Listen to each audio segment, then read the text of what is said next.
السلام عليكم ورحمة الله وبركاته. kulanti wanaagsan asxaabay meel kastoo naga daawanaysaan kusoo dhawaada barnaamijkeena koobaad. maanta waa talaado, taariikhduna waxay ku beegan tahay 4 bisha agosto sanadka 2026. haddaba barnaamijka waxaynu kusoo qaadanaynaa wararkii ugu waaweynaa ee kasoo kordhay xaaladda gobolka bariga dhexe. qodobada barnaamijkaan idinkugu hayno waxaa ka mid ah iiraan oo la sheegay inay qararamsatay oo ay nagta ka saartay mid ka mid a maraakiibta xamuulka oo isku dayayay inuu maro maranbiyoodka hormus, xilli Trump uu sugayay maanta oo talaado ah in iiraan ay ku dhawaaqdo maranbiyoodku gebi ahaantiiba inuu furan yahay. haddaba xaaladda hormus oo cirka isku shareertay, Bakistan oo degdeg ugu yeertay wasiirka arrimaha dibadda ee Iiraan Abbas Araghchi inuu dalkeeda yimaado. xaaladda guud waa sidee? iiraan maxay warow ka soo saartay wararkii ugu dambeeyey? qodobadaas ayaynu barnaamijkeena ugu horeeya maanta oo talaadaha kusoo qaadanaynaa. intaan ku jirnana wixii warar ee soo kordha waan idinla socodsiin doona. kulanti wanaagsan asxaabay meel kastood naga daawanaysaan, kusoo dhawaada barnaamijkeena ugu horeeya maanta oo talaadahan idiin soo gudbinayno. haddaba taariikhdu waa 4 bisha 8 2026. barnaamijka waxaynu kusoo qaadanaynaa wararkii ugu waaweynaa ee kasoo kordhay xaaladda gobolka bariga dhexe ayaynu barnaamijka ku faaqidi doonaa. haddaba waxaynu ku bilaabaynaa saakay waxay bahashu ka shidan tahay maranbiyoodka hormus ayaa saaka lays hor fadhiyaa. maraakiibta Maraykanka iyo doomaha dagaalka ee Iiraan ayaa waxaa la sheegay inay meel yar isu jiraan. xaalku cirka ayuu marayaa. haddaba maxaa arrinkaa keenay in arrintaasu sidaa noqoto?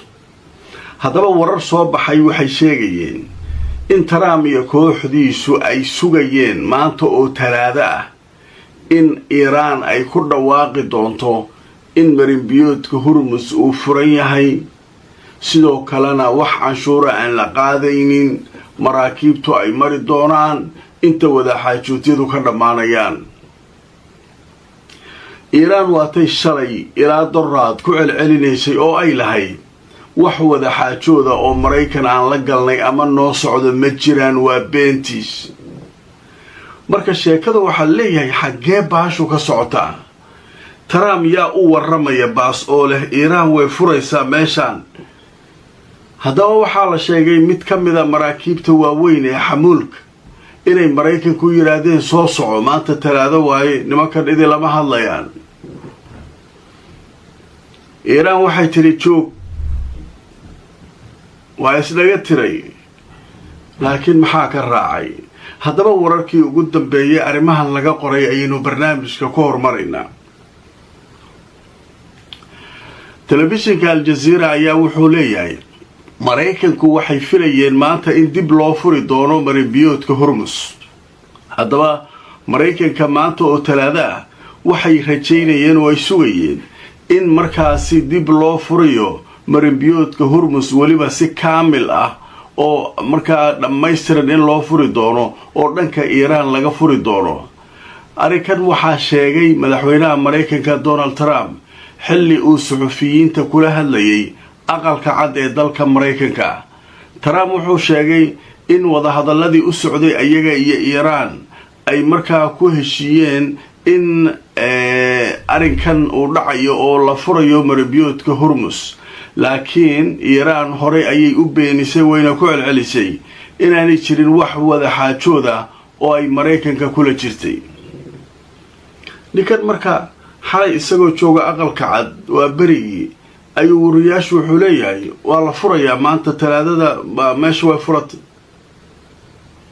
war ninkan yaa baasoo u warramay leeyihiin. iiraan waxay leedahay war anigu waxaas ma jiraan. maraakiibtii saakay lasoo ajaray oo lasoo lugooyey oo la yidhi iiraan meesha waa furaysaa, iiraan warkeeda dhagaysan waayey. maxay iiraan marka ku samaysay? haddaba marka aan idintusoo islaa Al-Jazeera oo qoraysa warbixin waxay leedahay waxaa la dhaawacay oo lala dhacay gantaal markab qaadaya xamuul oo marayay maranbiyoodka hormus. wakaaladda wararka Reuters ayaa sheegtay saakay in markaa warbixino dhinaca ammaanka badda oo ay heshay inay xaqiijiyeen in markab waday badeecooyin markaa uu lala helay gantaal meel ku dhow marinbiyoodka Hormuz. haddaba shaqaalihii saarnaa markabkaasi ayaa degdeg looga qaaday, waxaana la sheegay mid ka mida shaqaalahaasi inuu badda ku dhacay oo la la'yahay. marka hore maan dhegaystaan maraakiibtan laftirkooda qaar oo waxaa jira nooc kalaa jira way yasayaan, macnaha Iiraan ay yasayaan camal. warjoog ma joogayo, warjoog maya soo mar Amerikaan hayga kaa celiyey, hadda jugtaa laga geliyey. maxaa dhacay marka? waxa lala cararay shaqaalihii, markabkii waa sii quusaya, waa degayaa, shaqaalihii waa laga dejiyey. mid ka mida badda ku dhacay markii madfaca lagu dhuftayba xoogga madfaca ayaa badda ku kaas mar hore libaax badeedyada iyo ku quraacdeen moogtay, kaas waa lagu kala tegay. xaalku marka waxaa leeyahay nimankii Maraykanka ahaa waxay leeyihiin sidee ku dhici kartaa Iiraan waxaan kula ballanay maanta oo Talaada inay furaan. Iiraan waxay leedahay mar hore idin sheegnay annagu inaanay jirin wax wada xaajooda aan idin kula jirno adeeryaalo, ma jirto.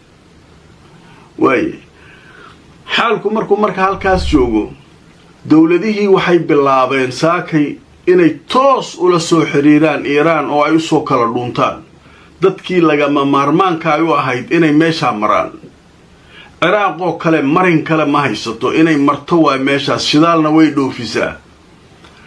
Ciraaq darisna waa yihiin Iiraan. marka Ciraaq maxay leedahay? war Iiraanay wax alla waxaa rabtaa naga qaatay meeshaa noo furo. Amerikaan warkiisa maba ku jirno. annaga maraakiibteenna xamuulka oo shidaalka qaadaysa meeshaa noo marsi, meelaan shidaalkii ka dhoobsana ma haysaneen. haddaba markaan idin tusoo wararkii ugu dambeeyey arrinkaa laga qoray. Ciraaq ayaa waxay wada hadallo toosa la bilowday Iiraan sida maraakiibteeda xamuulka qaada ay u marsiisan lahayd marinbiyoodka Hormuz.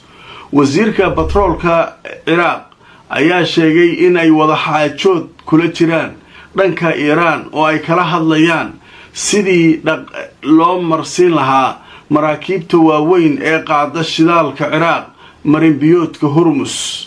haddaba waxaa la sheegay in isfaham weyn arrinkaa uu dhacay oo ku saabsan sidii loogu sahli lahaa maraakiibtaasi, kuwa xamuulka iyo kuwa qaada shidaalkaba, in Iiraan ay u ogolaanayso Ciraaq inay marsiisato halkaas, sida ay ku warantay wakaaladda wararka ee waddankaasi Ciraaq ayaa la sheegay. marka ma ujeedaa wakaaladda wararka ee Ciraaq waxay leeyahay waxoogaa isfaham fiicana jira Ciraaq. annaga waxay yidhahdeen wakaan lama caamilaynaa. reer Iiraan waxay yidhahdeen war nimanyahow annaga darisaan nahay, rag badan oo maaragtay oo meesha idiin joogaa jira Ciraaq, awlaadiiniya qayb ka mida joogta, war nimanyahow annaga noo fasax.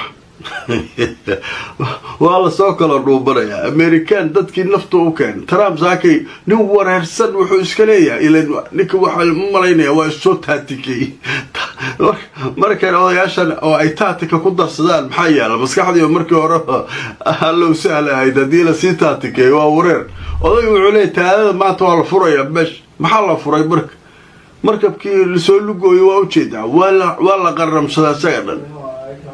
marka nimankii Ciraaqiyiinta marka waxay leeyihiin rajo fiican aan qabnaa, xaalku marka meel fiican uu noo marayaa. Iiraan waa isla meel dhignay, xaajadu marka halkaasay joogtaa. ilka ahaa waxay leeyihiin sidee ku dambeeya marka barnaamijka aynu ku soo qaadanayno maanta Talaada inay furaan. Iiraan waxay leedahay mar hore idin sheegnay annagu inaanay jirin wax wada xaajooda aan idin kula jirno adeeryaal. wasiirka arrimaha dibadda Iiraan waxay leeyihiin xaalku marka halkaas joogo, dowladihii waxay bilaabeen saakay inay toos ula soo xiriiraan Iiraan oo ay soo kala dhuntaan deg inaan noogu timaado. lagama maarmaanka ay u ahayd inay meesha maraan jira. Ciraaq ilaa marin kale ma haysato inay marto, waa meesha shidaalna way dhoofisaa. arrinta ma sahlana. kolley nimankii Maraykanka ahaa markii markabkan la qaramsaday warkii maxay Trump ahaa war Iiraan tiri wax ka jira ma jira. naga qaatay meesha wax u sheegay Amerikaan warkiisa ma ku jiro.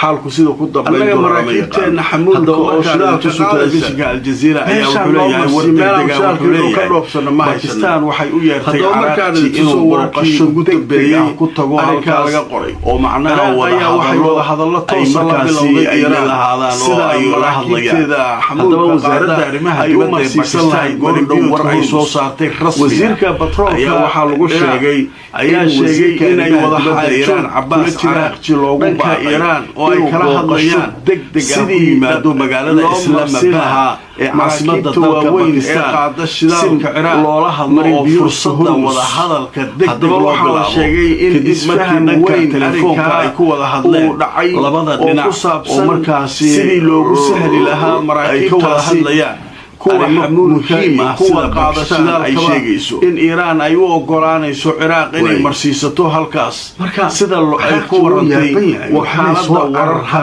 ee wadankaasi Ciraaq ayaa la sheegay kulay waxba marka jeeda wakaaladda wararka Ciraaq waxay leedahay waxoogaa isfaham fiican ah jira Ciraaq annaga waxay leedahay wakaan loo kamaraysan warkeena diideen annaga darisaanahay maxaa dhici doona badan oo maaragtay degdegan muxuu yahay idiin joogaa jira Ciraaq awlaadiin iyo qayb kamida joogta hataa haddii annaga joogto la sii balansanaa laba maalin ka hor oo Amerika oo soconaysa leen Trump zaaki hab wareersan wuxuu iska leeyahay Islamabad waa degdeg weyn marka wax weyn jira marka odayaashan waa ay taanka ku darsadaan xayaa maskaxdii markii hore waxa loo saalayay dadina siitaatike waa wareer waa wax maray ma tool furayo maxaa la furay marka waa arki doonaa marka xaalku meesha ku dambeeyo barnaamijka wala qaramsada oo talaadana asxaabay waa naga inta marka la galay sheekada